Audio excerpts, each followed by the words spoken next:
Oh my God, we're live. This is pretty exciting. Let's get to it. I think it's time to make it happen. What's up? All right. This is exciting. Let's do it. All right. So 27 plot breakdown. Let's get to it. We're going to go over it and actually real time kind of map it out. Okay.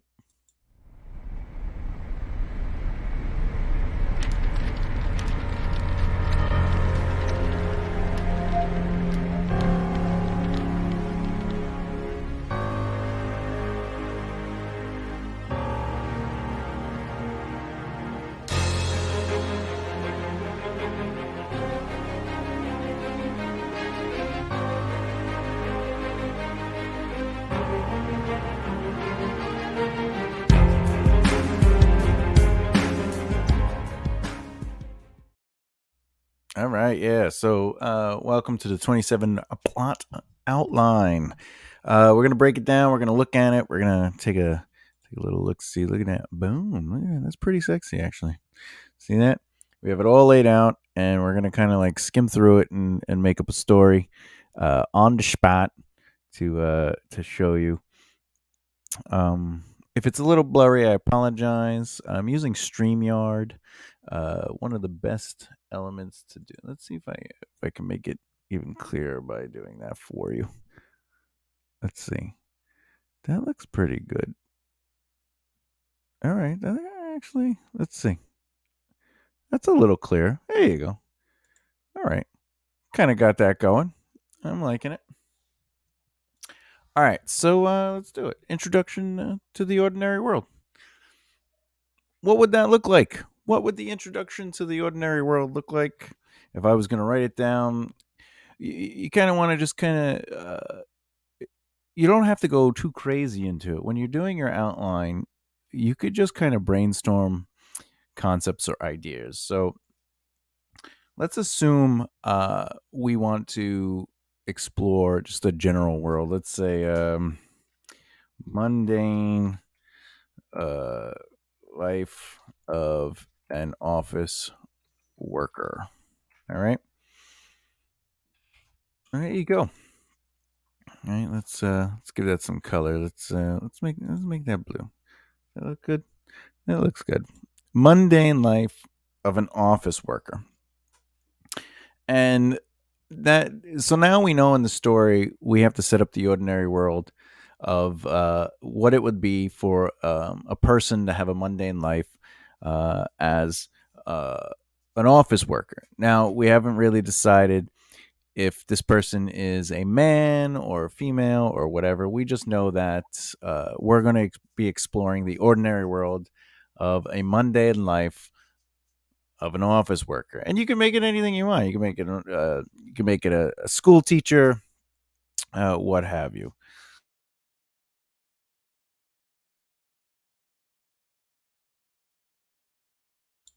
And when you're working on that, you want to say to yourself, I don't need to go into greater detail right now. I'm just kind of laying out what I want as a general idea, and then obviously as we clear through it, you could expand as needed and really build on it from there. Ultimately, mundane life of an office worker. What would that look like? What do we? All right, great. And you would write that underneath it. You know, you might even continue on and say, terrible boss, right? You could be stereotypical with that. You could be like, hey, it's a terrible boss. We might give those purples, and we'll make that purple, right? And go on and on and on. Maybe there's a you could say best friend at work, okay, and you might even uh again, we can make that purple as well. Beep. Okay, and then you might say what they do. They are a numbers person in accounting. Okay, now, whoa, accounting. This is me going a little further. Uh, I'm saying to myself, all right, how do I expand on a mundane life in an office? And that's sort of like how it would work. And again, the greater details don't have to come into play until you find yourself exploring the overall outline. But the mundane life of an office worker, and then what would the inciting incident be? What is it? Something? Where do we want to go with this? And by the way, it could go anywhere you want. I could literally be like, aliens come down and take over the office. Okay, there you go. You could be like, all right, that's that's crazy, but at the same time, I'm digging it. I'm digging it. It's possible. Aliens come down and take over the office. So the beginning of your story will show them having a mundane life as an office worker. They walk in, you get to meet the terrible boss, maybe their best friend at work, and then they sit down and they start doing their accounting numbers. Right? That's it. That's how the show starts. The show or the movie or the book starts. And by the way, you can explore each of these in different ways. You could even explore them getting ready for work, going to work, getting to work, and just showing what their process is. And that would technically be chapter one. Is we see them wake up, we see them go get their coffee, we see them not enjoying themselves driving to work or even taking a bus or whatever. They finally get to work. They have to deal with the terrible boss. The best friend makes them laugh, and then they sit down and they start doing accounting. And maybe nothing really too crazy happens, but we might introduce individuals. They might get a text from somebody they're interested in. They might get a call from a parent, whatever. You could start introducing other elements within the ordinary world of what they deal with, but nothing too insane that would change their life or their ordinary world. Obviously, if a parent calls them and says, hey, your sister is sick or your brother's sick, that's an inciting incident. Oh, I have to adjust my life for that. And chapter two might show the beginning of the mundane world, the mundane life of this ordinary world for the office worker. And then when they get to work, you might even show them seeing them basically going through the same exact thing with slight altercations. You might want to seed that something is a little off. Maybe they are like, oh, today feels a little different. But anyway, so they get to work and aliens come down and take over the office. You could even just say aliens take over the office, right? We could boop, aliens take over the office. There you go. That is the inciting incident. Now, how do they immediately react to that? Well, right off the bat, maybe they're terrified, right? Terrified. And now we know it's a horror. Terrified, they run and hide. Uh, okay, they terrified and they run and hide, right? That might be, now we're like, oh, all right, this is not a comedy. But let's say we make it a comedy. Um, uh, they run and hide, uh, and notice the aliens are more interested in maybe the paperwork, right? Like, okay, what's going on here? This is why are they interested in the paperwork? You could do whatever you want with it. For the sake of this video, we're gonna say terrified, scared, or freaked out, and running to hide. Okay. And by the way, the things that we might put in purple to explain that is how are they running to hide? What is freaking them out? Are they looking for their best friend? Is their best friend looking for them?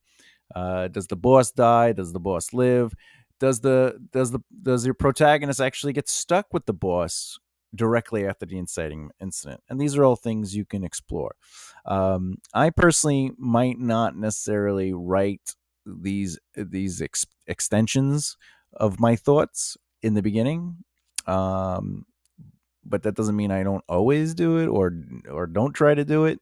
If the thought comes up, the way I look at it is if you think of it, write it down because you could always delete it. It doesn't matter. It's not necessarily like, hey, I'm not up to this part, so I can't do it. No, you're allowed. You're allowed to literally write whatever you want, whenever you want. It's a process. This is how I work through it, but it doesn't necessarily mean you have to do it this way, especially if you're a pantser. But ultimately, if you're writing aliens take over the office, oh, you know what would be really funny if one of the situations for the alien taking over is they start off looking like other people in the office, right? And the office, and okay, and then maybe the protagonist um, notices uh, a fellow office worker doing something odd, right? So then I might even say, uh, uh, insert this office worker in point one. And now I know, okay, I have to seed that. I have to be like, all right, what is it? So, right. And then I might even go up here. Oh, well, I already wrote it. So let me write, um, so let's fellow office worker. So beep, beep, beep, beep, beep, beep. Worker, capitalize that. I like that. Okay, and we might go sees fellow officer, office worker, uh, getting coffee and eating. Oh, um, cutting up a donut. Right, whatever. Okay, and that might be something we see, and they're like, "Oh, yeah, so you're eating your coffee," and then like maybe now I could go back down here. And I was like, "Oh, it'd be funny if um, they are uh, smushing up the donut or pouring the coffee on the donuts or something. It's something that's weird and like, what are you doing, bro? Right. Okay, and the immediate reaction. Obviously, you might even want to expand on that. What else are they doing? This might be what causes the alien to be like, "Hey," and then the alien turns and like half its face is revealed, and the protagonist is like, "Ah," and they run, and now that creates the immediate reaction. So there is your setting up the ordinary world. You're introducing the audience to the ordinary world in chapter one. Chapter two is the inciting incident. They're starting to see uh, the weirdness of the ordinary world, and they're discovering that yes, aliens are indeed in the office. If and now chapter three is them freaking out. So chapter three would be all about them running and hiding, maybe searching for the best friend. And again, now that I'm saying that, I would write that. I would write, you know, I like just copy and paste. So I don't have to go through. Searching for best friend, and I might even. I liked what I said earlier. I like the gets stuck with the boss while running around trying to hide. I might not kill the boss. I might let the boss live because it might be more interesting. You never know. Where Okay, so now we're in section two. Problem disrupts the hero's life.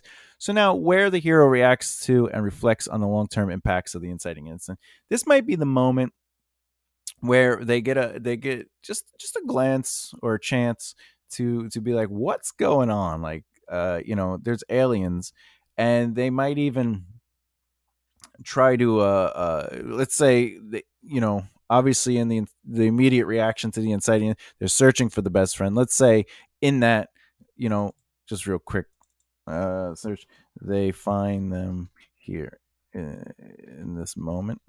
Okay, so now the best friend is there, the boss is with them, and they're like, what is going on, what is our danger, and how do we get out of here?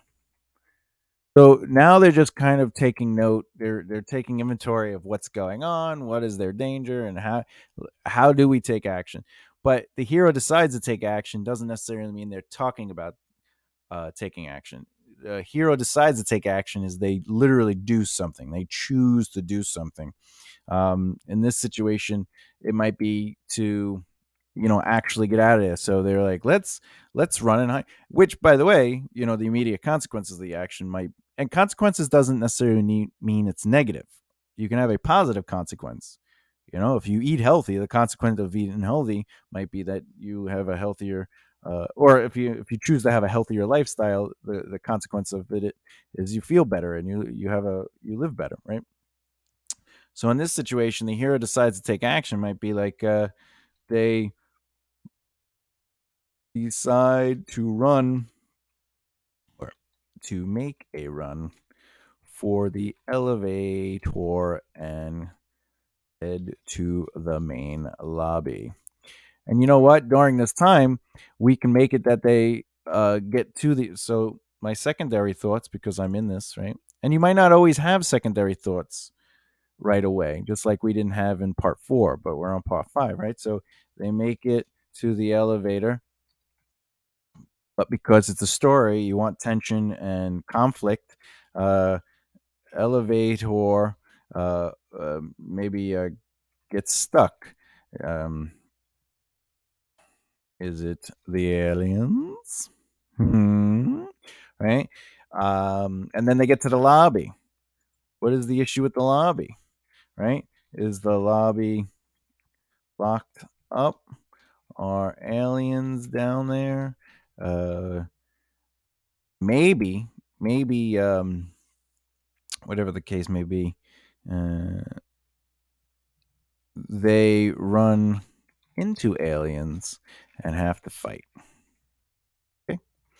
Now, what's fun about that is they do fight, right? And let's say they get out of the office, right? They're like, oh, and they break out into the street, and what are the immediate consequences uh all of outside is taken over, right? So all my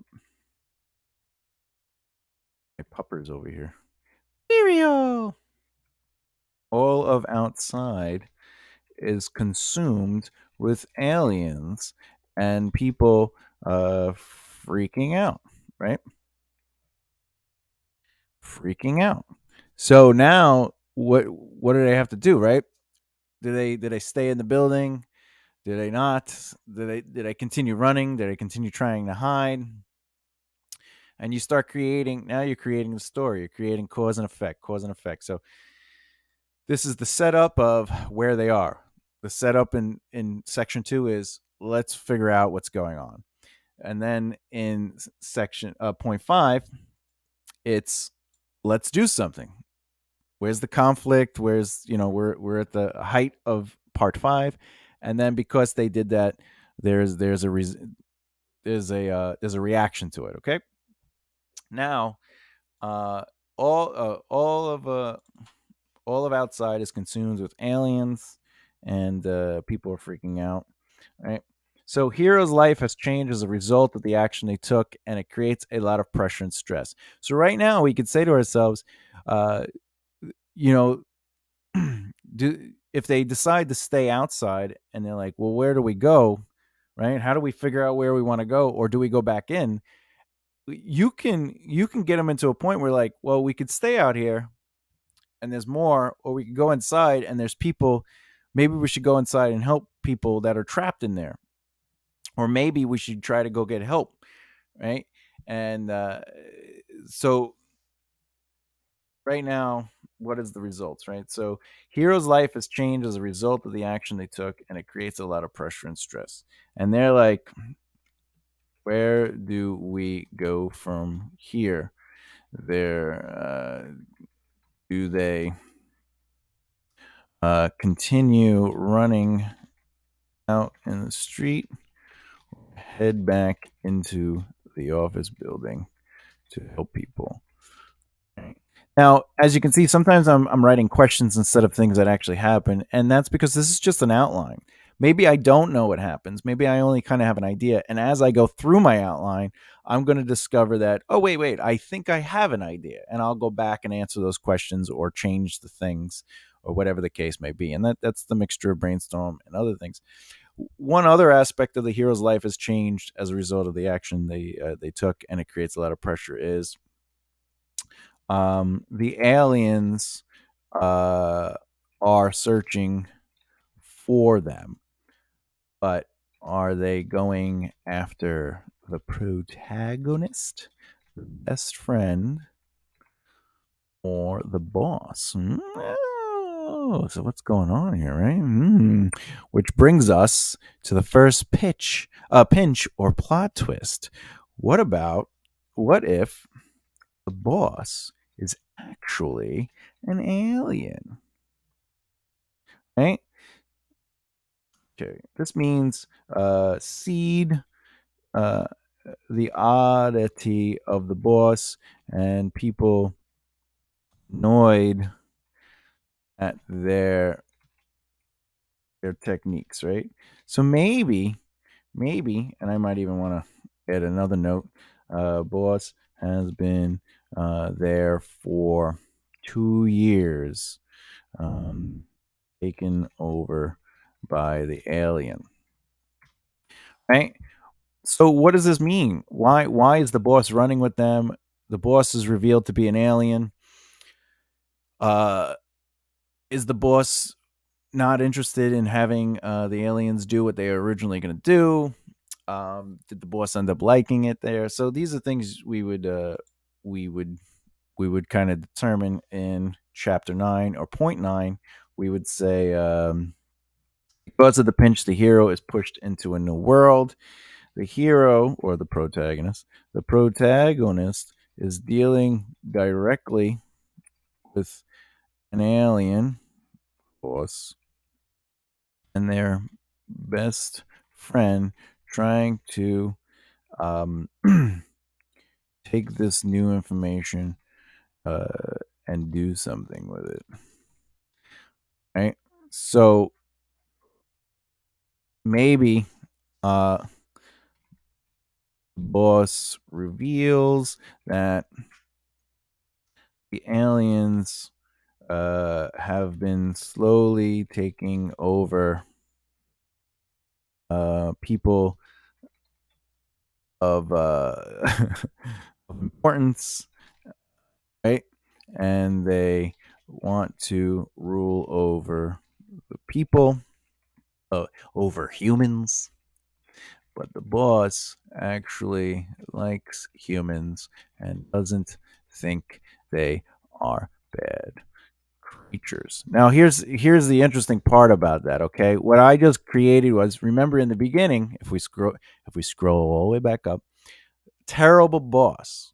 So we start out with the boss is terrible, but why is the boss terrible? Well, it turns out the boss is terrible because they're an alien. They don't necessarily know how to deal with people. It's a different world for them, and what they think might be trying to fit in is making them a terrible boss. And what we realize is this twist, or this first pinch, right? When we accept that the boss is an alien, is actually that the alien boss is a good character. They care about humanity. They care about people, and that is the real twist into the new world. Isn't so much that they are an alien, but they actually care about. They're not a terrible boss, and now we're discovering new things, and we put the protagonist in a situation where we're like, oh, all right, well, maybe you are on our side. And since the new world we've been pushed into the new world. Boop, boop, boop, boop, boop. Right there's. Oh. Hey, bro. There we go. All right. Wait, can I go back one? No, it won't. It won't let me. We're going the full way. So now we're into part 10. This is the crisis of a new world. This is the ascending rise to conflict. Now we have to introduce the reader to the new world. What has changed and how does the hero feel about it? We're going to write this in here. We know now that the protagonist is now accepting the boss. I should just write alien boss. Boss. Best friend is hesitant. Hesitant? Hesitant? hes hesitant. No, that's the hardest part about being a writer. Is we're terrible spellers. Okay, hesitant. Right, the best friend is hesitant about the new situation, the dynamic with the boss, alien boss, and what they believe they need to do, to do. Which brings us back to we're going to go back to Act One. We're going to go down here. Being that they discovered uh, the boss is an alien and all this other stuff, one of the pieces of information they should definitely know about is ultimately what the plans for the aliens have been disclosed. Disclosed.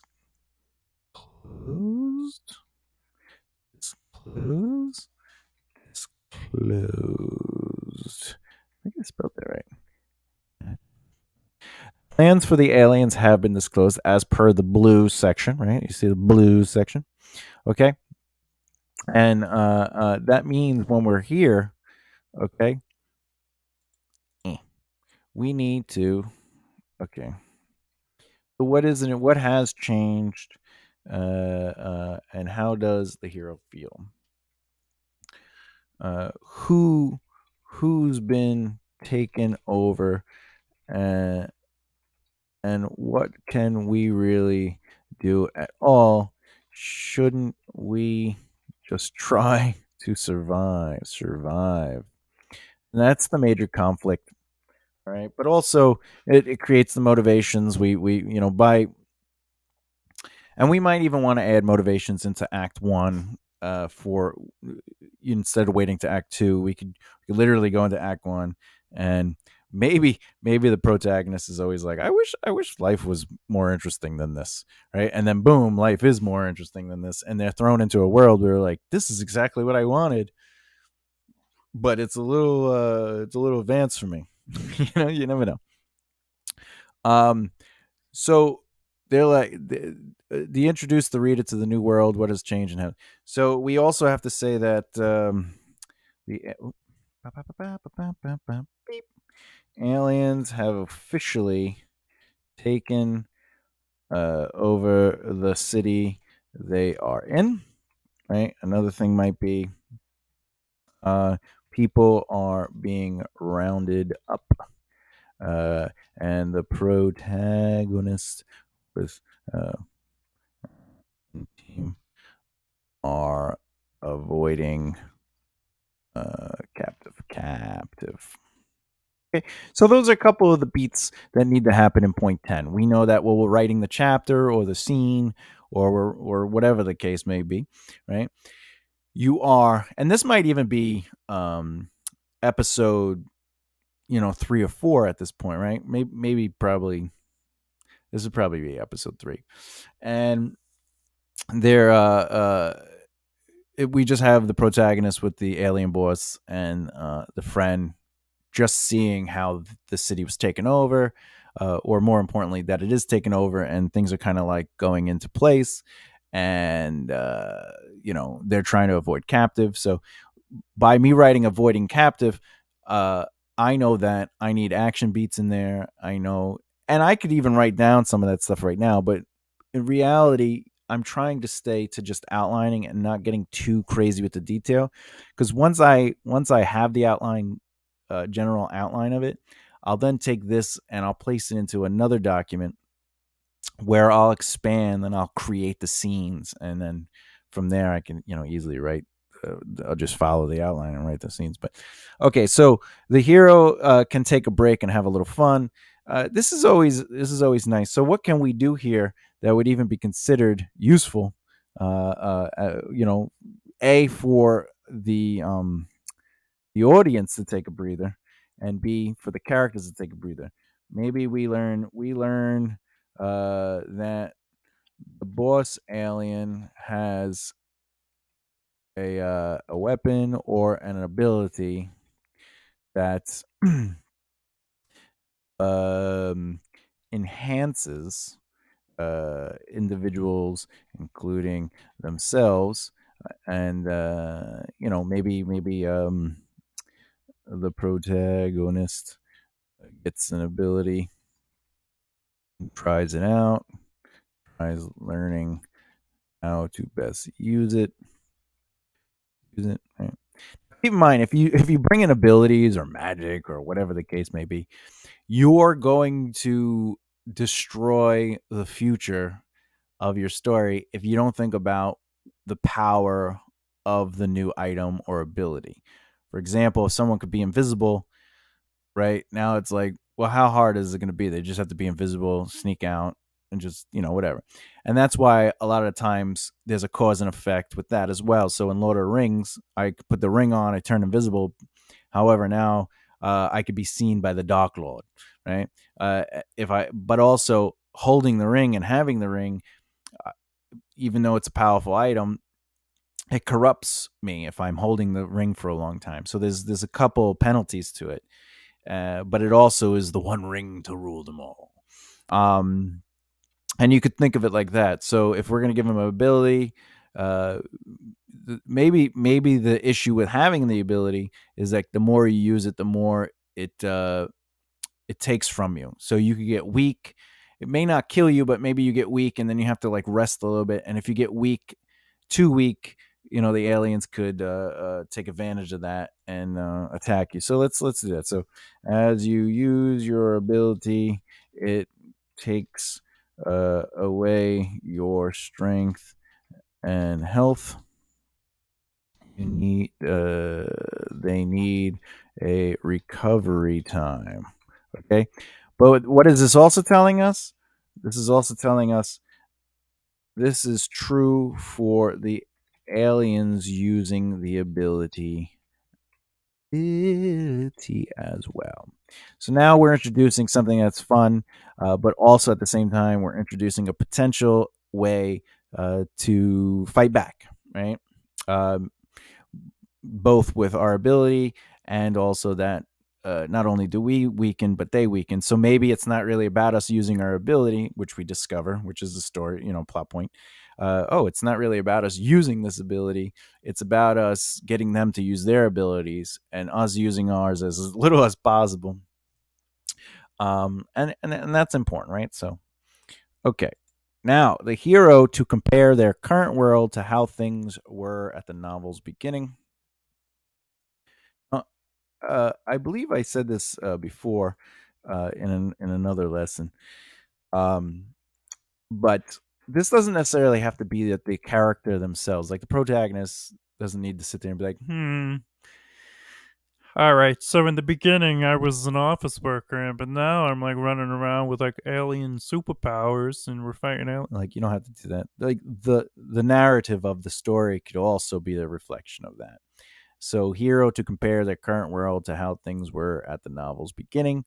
It could just be a visual representation in a scene or in a chapter where um, and plus by now they have the little power, right? So they could be in a situation where it was difficult for them, but now it's easy for them. So they're not necessarily reflecting on it. It's just they have a better opportunity ahead. So in a situation, uh, team is running away from aliens, right? Okay, as they are being attacked. But in one of major hits or explosions, they survive, realizing uh, uh, uh, they need to accept their powers more. Which means, like, if you're not comfortable with your powers and you just got them, we're saying that the characters themselves weren't really confident in them. They're just like, when they maybe in the fun and games area where they were having a little fun with it, they were like, oh, I could lift more or I could jump higher.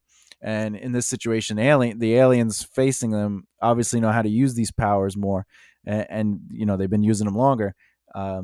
but there's a moment where it explodes and like, oh wait, okay, I have a little bit more resilience to me. I can fight back, right? And anything here. So you could think of it that way. And now we are comparing the current world to how things were at the novel's beginning, and ultimately that's what's happening. Like he was this the protagonist was a mundane office worker who was not really happy with their life. But also he could be like, they are absolutely loving that they are being able to be in this situation, even though it is terrible, and they are fighting to do something to help survive. But the thing is, maybe and comedy or adventure or action or thriller or sci-fi horror, whatever the case may be, it's okay for the characters to just be like, I have a purpose now. This is. I always wanted to be more. I didn't expect it to be this, but now that it is, I'm gonna embrace this. This is great. I can't. I just got blown up, and but remember, it takes a lot of them. So even though they survived the explosion, maybe they're tired, or maybe when they ran really fast, the reason they got hit by the explosion is because they were getting tired running, and luckily they have the resilience, and that helped them. But it can't be immunity, and if it is immunity, you got to give them a weakness as well, because you don't want to have a character that's can't be hurt or can't learn or can't. So there you go. So that's the intro to Act Two. We're ascending to the rise of conflict. We're learning new tricks. We're getting involved, and ultimately, uh, they are in this world. So now we got to get to the midpoint, right? We got to build to the midpoint. Build up to the midpoint and the midpoint itself. So what is the midpoint?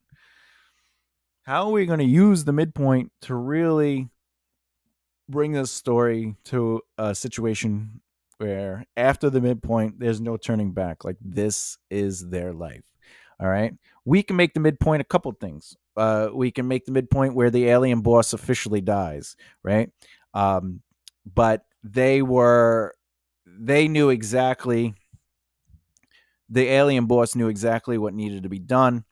However, the alien boss tells them that their life partner, right? It doesn't have to be a man or a woman; it could just be a life partner. Like maybe the aliens have a different. They're like, my counterpart is also on our side. You have to find her.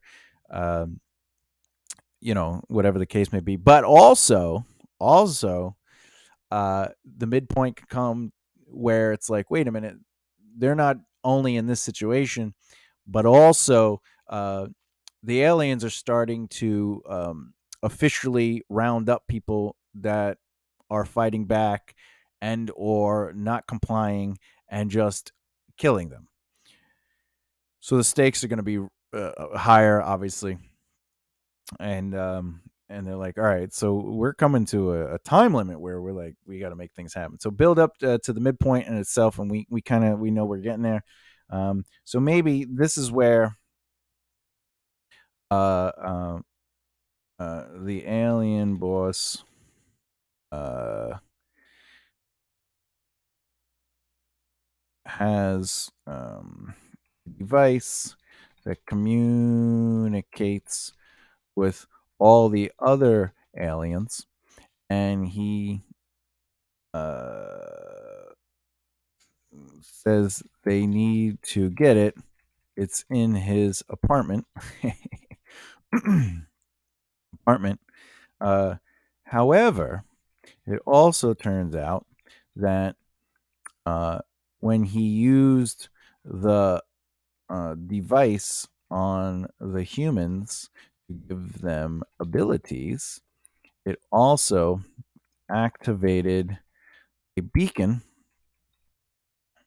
ton of their um, whereabouts. I think that's right. Beacon. beacon, beep, beep, beep, beacon, beep, and whereabouts. Whereabouts.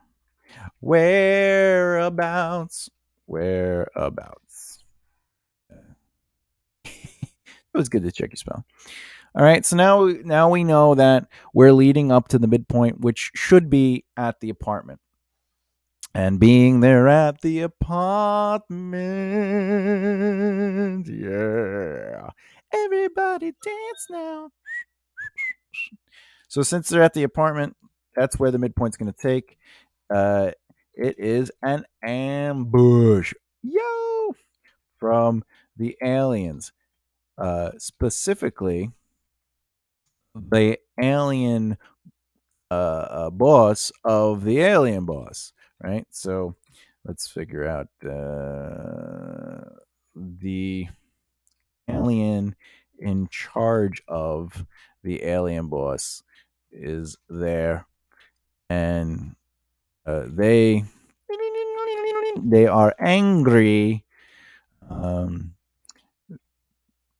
Their soldier betrayed the cause and is trying to fight back. Okay. Thus, they order him to be killed, and there is a battle to try and survive. But the human friends overdo it with their abilities, right? Because they haven't yet learned to wait, it shouldn't be about us using our abilities, and get so weak that in the end, the alien boss uh, um, tells them about his uh, life partner and the plan. And she in on the plan to find her or find them. You know, her is mine, but again, I try not to like make anyone like a man or a woman. They're just characters right in the beginning until I, paint over them. But anyway, find her and give her this, hand over proof that the alien boss is sent them, and the alien boss runs in and sacrifices. There we go. All right. So, what is the immediate reaction of the consequence to this? Right. Well, the immediate reaction is the humans try to attack the alien in charge. Clearly, they are too weakened.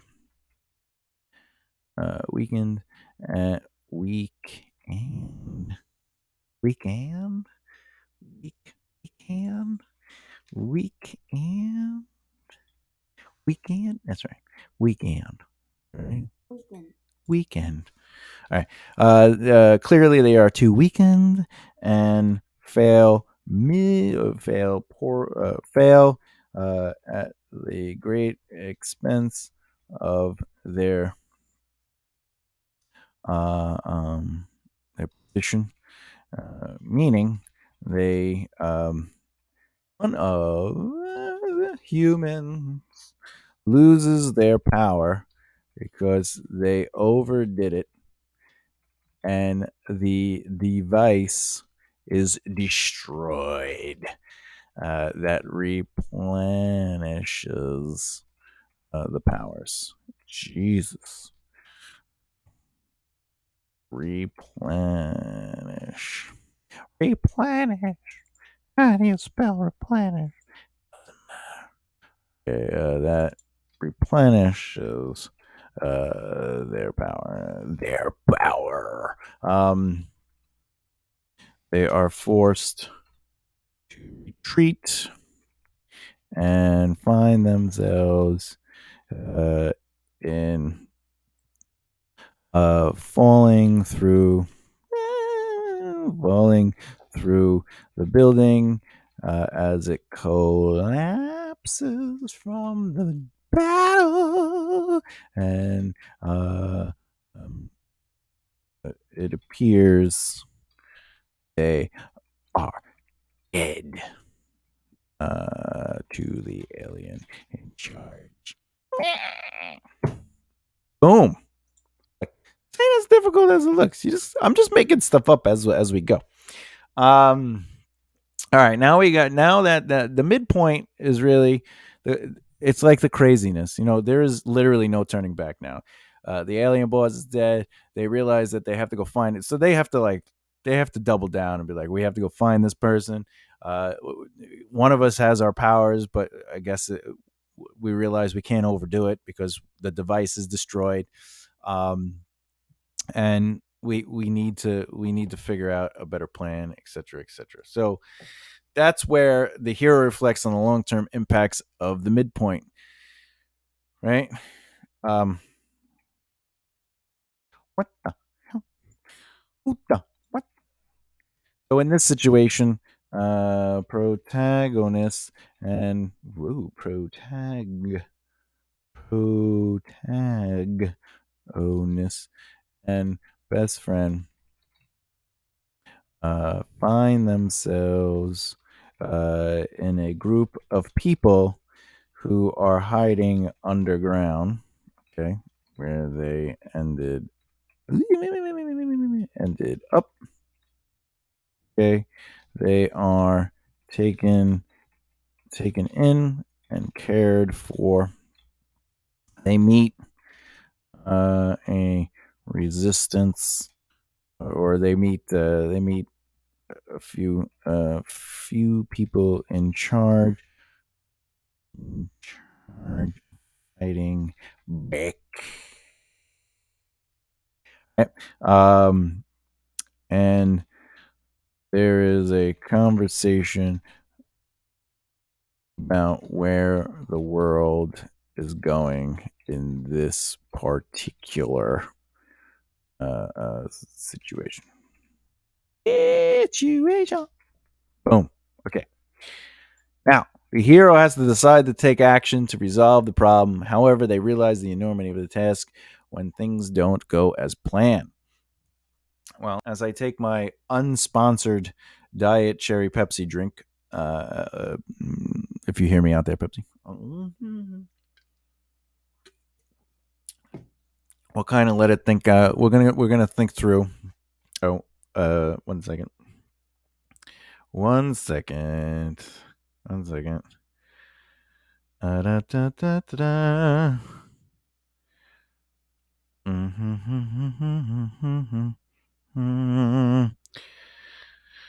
Uh, da, da, da. So think about the genius of how you can move the story through as we've been doing it, um,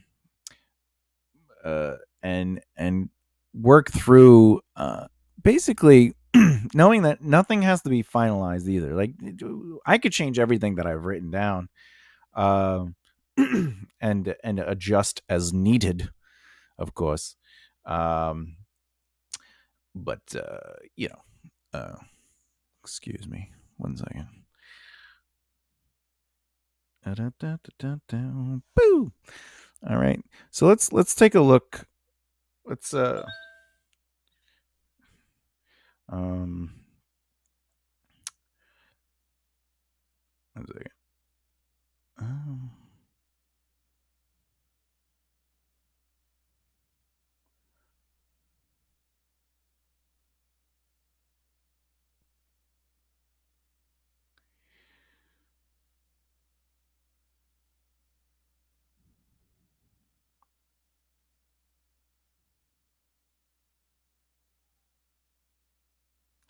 gonna what?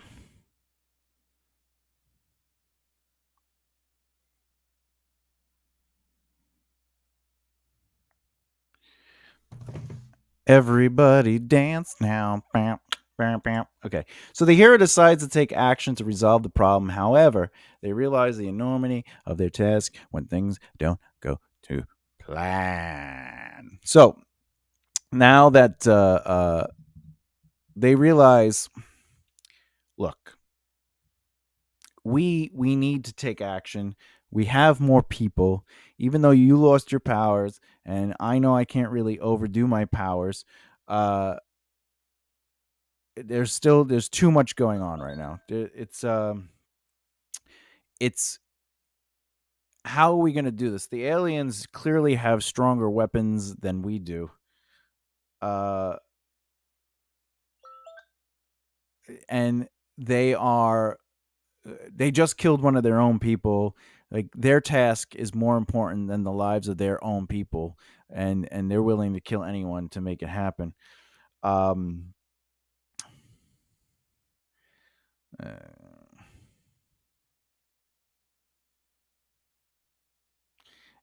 anyway, I'm sorry. I apologize for that emergency. You gotta be on top of things sometimes, right? So how do we do this? Uh, they have to think. Okay, all right. Now that we have more forces, right?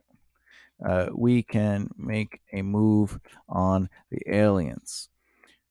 In doing so, they plan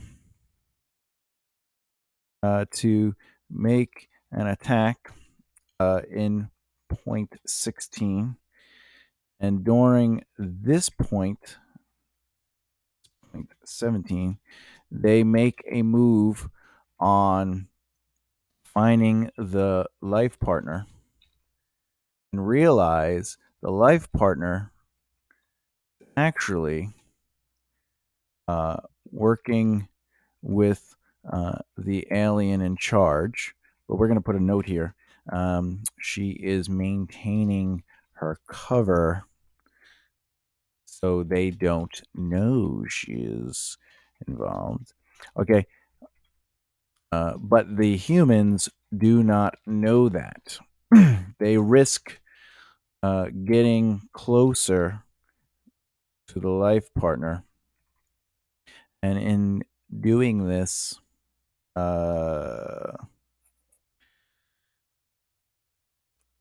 the best friend is taken, and a majority of people helping are killed. All right. Okay. So there we go. Yeah. Okay.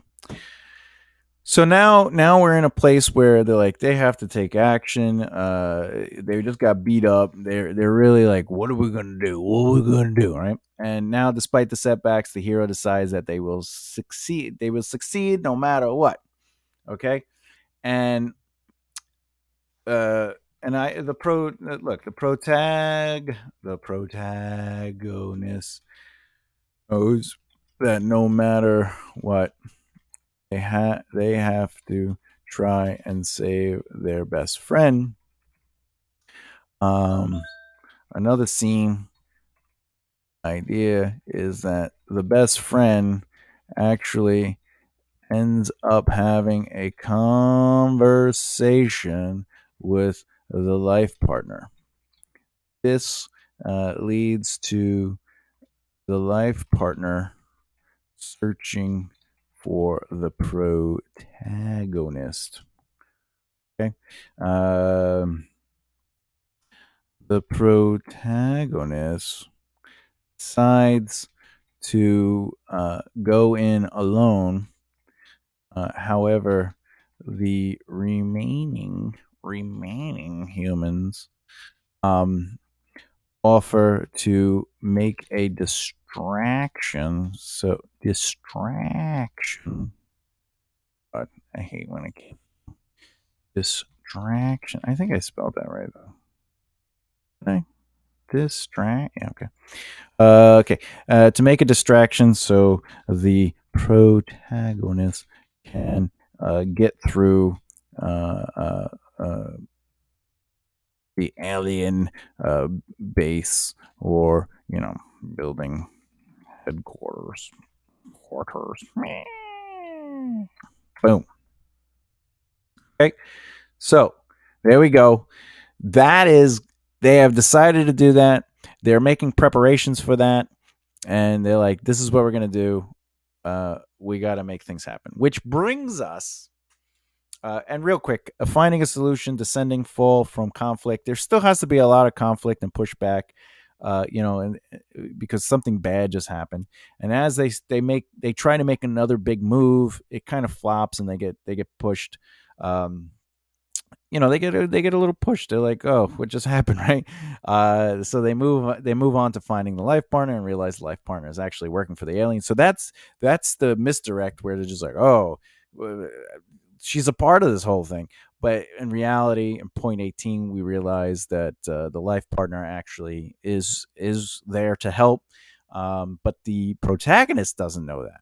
So the protagonist is going to be going in to save the best friend, does not know that the life partner is working to help them, and so that's going to lead to a potential conflict as well, right? That's me. I like to make noises when I do this. All right.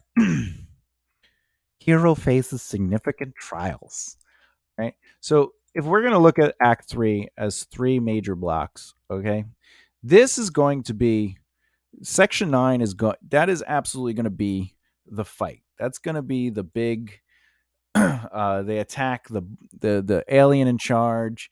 Um, they end up, you know, doing whatever they need to do, whatever it ends up being. We have to think of that. That stops the aliens from being able to make turn the humans into slaves, or eat up their resources. So that means that Section 8, uh, it has to be the moment where uh, they're they're literally either going to die trying, or they're going to take the action to go in and save and do what they have to do in the final block. So this is basically block 8 is the setup for the finale, which brings us to Victory Seems Impossible, Section 7. This is, by the way, you see how we have the second pinch in point 20, right? The hero experiences something completely unexpected. There's a couple things that can happen there, all right? And I'll go. We're gonna do that. We're gonna get to that. So hero faces significant trials. This is ultimately the protagonist is fighting, or first of all, sneaking around the headquarters, okay, while the other humans are causing a distraction, trying not to get themselves killed. Even we don't want to die. Um, uh, the pro tag go. All right, gets into several death situations, or even one major one where they end up uh, fighting a powerful alien. Uh, Additionally, they find a room that controls the power, and also the power to the alien tech they brought them, which also shows them where the best friend's cell is. Okay. So we know that that's going to be, and obviously I could do all the purple, sub things where it's like, what are the trials? Okay, what are the things the humans are going through? Does anyone die? Things like that. But the second pinch, what I would do to make it interesting is the protagonist finds the best friend and saves them from the cell. However, it turns out it is an alien disguised as the best friend as a trap, right? Uh,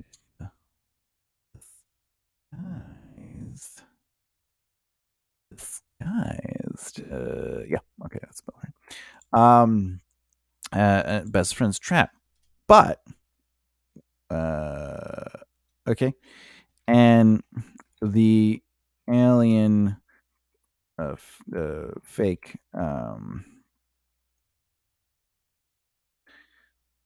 basically could take the protagonist to the alien in charge, or rather, leads them in that direction.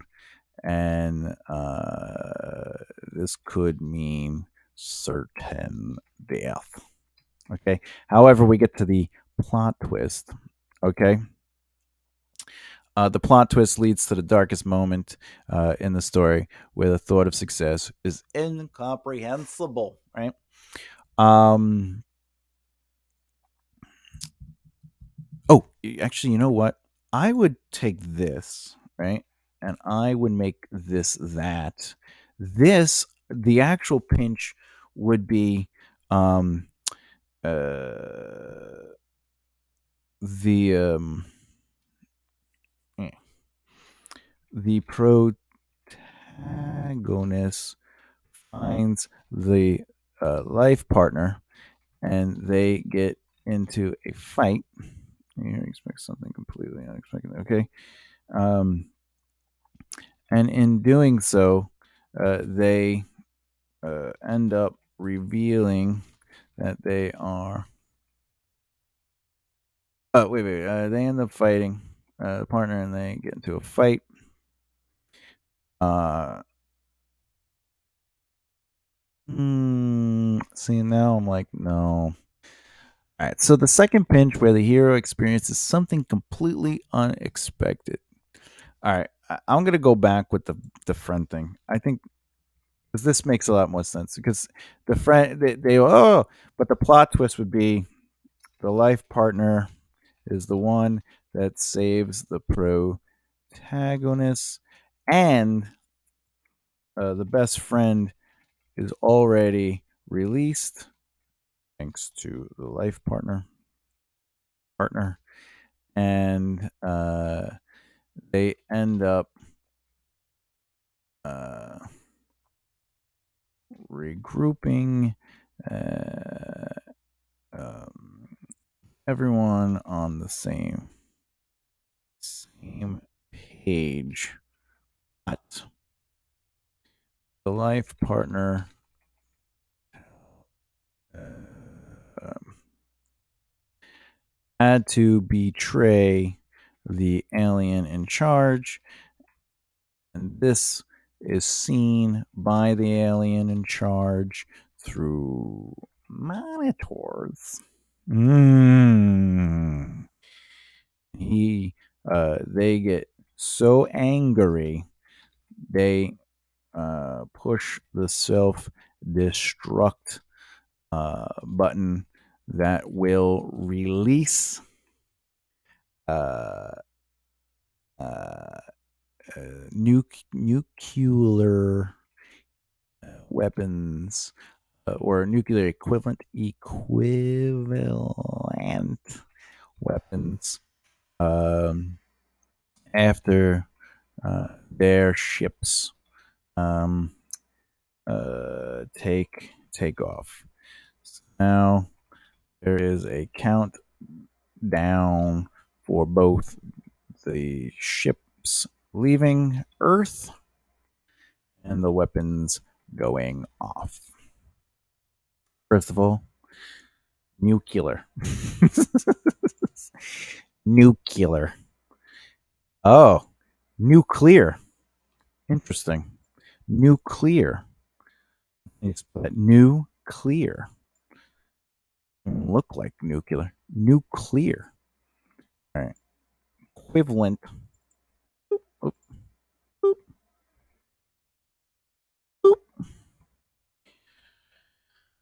All right. Okay. Having hit rock bottom, the hero remembers their desire to succeed in a friend and finds the power within. All right. So the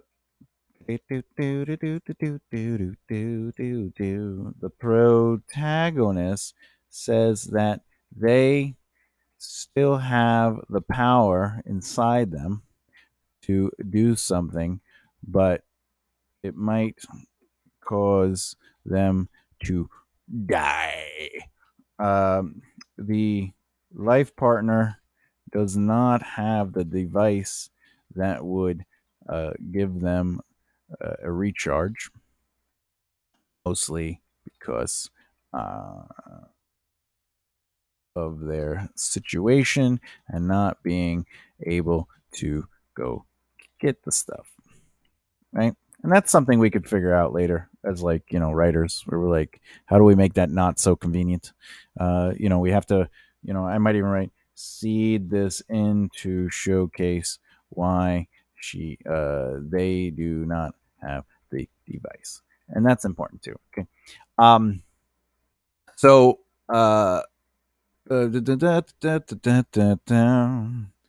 best friend, and the life partner.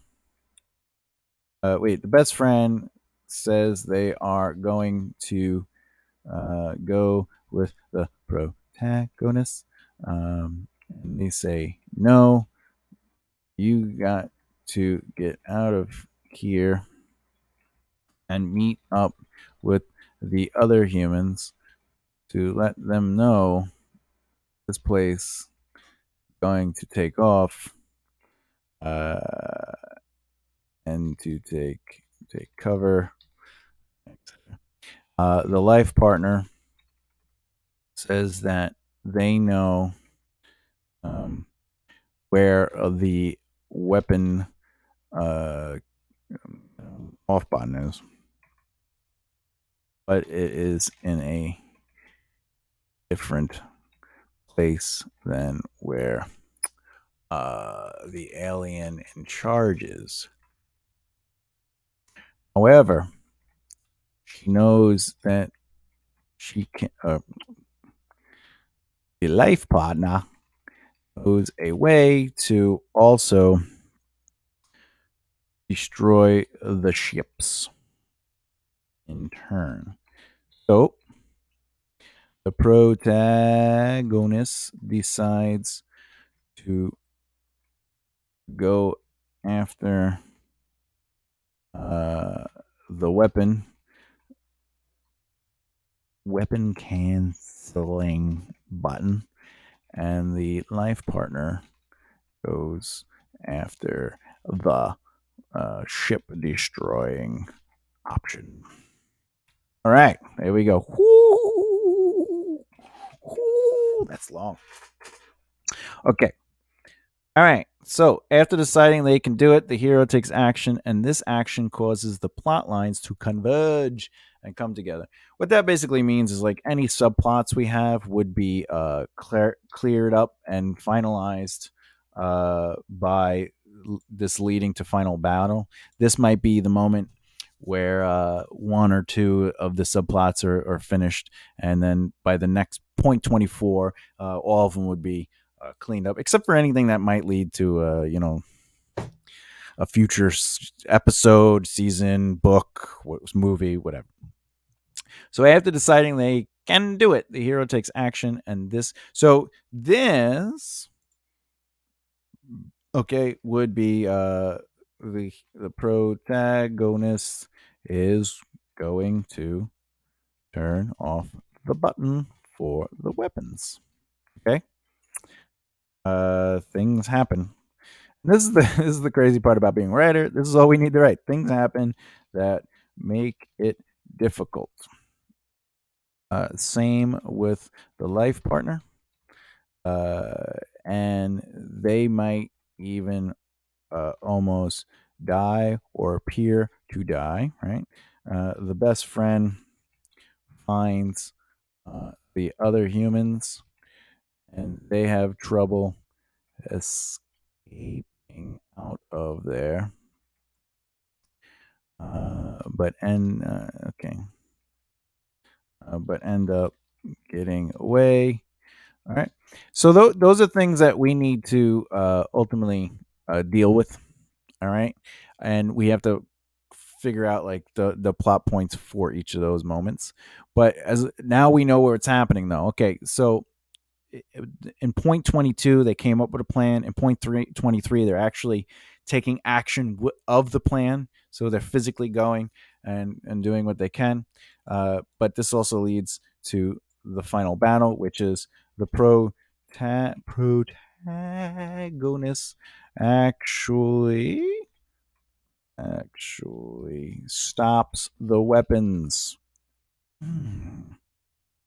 Right. However, the alien in charge rushes into the room after this happens and attacks the protagonist.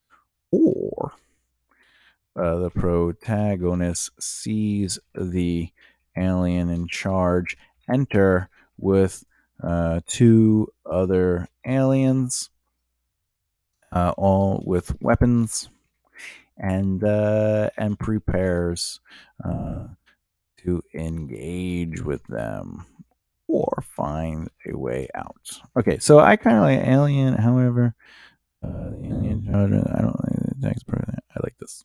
Boop. However, the protagonist is okay. Now let's talk about the other people though. The life partner um, uh, is alive, and they have hit the button to make all the ships blow up. However, um, their rival appears and tries to reverse the situation, so they get into a fight. Now, seed the rival relationship with the life partner. Now, I could even do something where I go, "Hey, what if?" Okay, so what if the person who pulled or killed, the person who actually killed the alien boss was the same person who is going after the life partner, and they taunt the life partner with this knowledge, and it adds a little more emotional to the situation. Okay, and the best friend and the humans see other aliens trying to run to the ships while the humans were hiding and keeping away from the ships. They all get into a bad. They all decide to run in and meet the aliens. Who stopped them? All right. Boom. Oh, look at that. Look at that. Boom. Oh, yeah. Oh, sorry about that. Sorry about that. Sorry about that. Do, do, do, do, do, do. When you wish upon a star. Okay, section 9.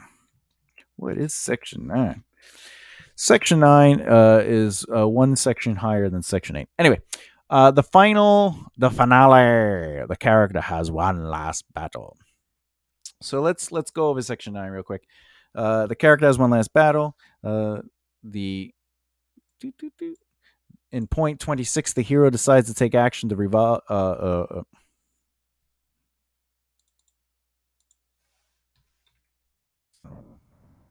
The hero decides to take action to resolve the problem created by the midpoint, which is ultimately this is do they win or lose, and then the immediate reaction to the hero's decision in the last point, and that's going to be like what happens because they did it. Okay, so the finale. What is going to happen here?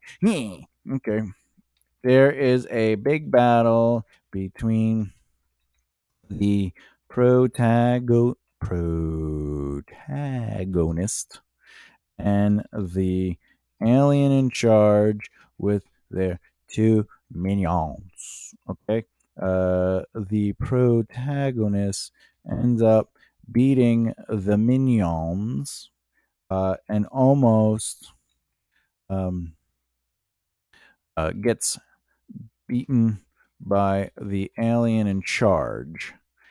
However, uh, this leads to the protagonist deciding it is time to use their power no matter the cost. If the protagonist loses, then the weapons will be launched. Because the alien, the alien in charge would be able to hit the button again. Also, I'm going to put in here, see that the weapons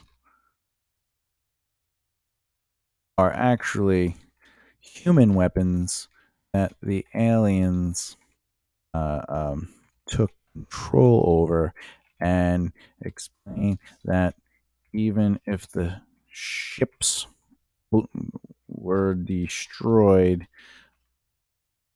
this would not stop the weapons from going off. Thus, needed annually stop it. Okay, so that's the protagonist's whole thing. Life partner will end up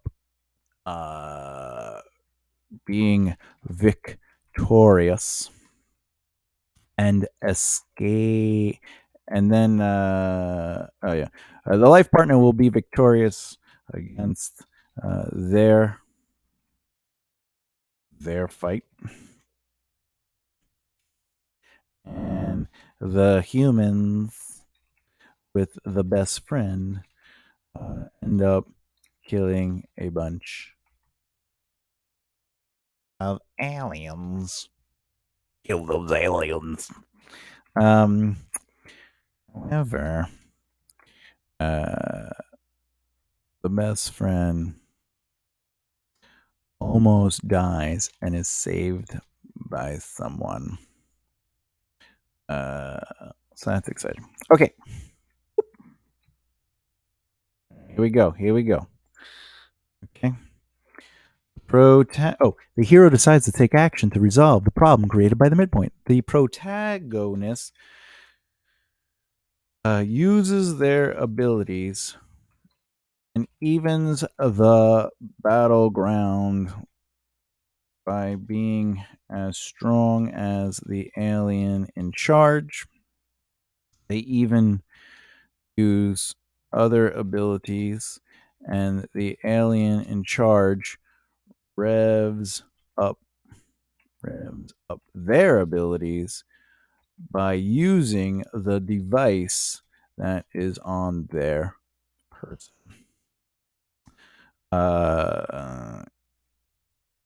Okay.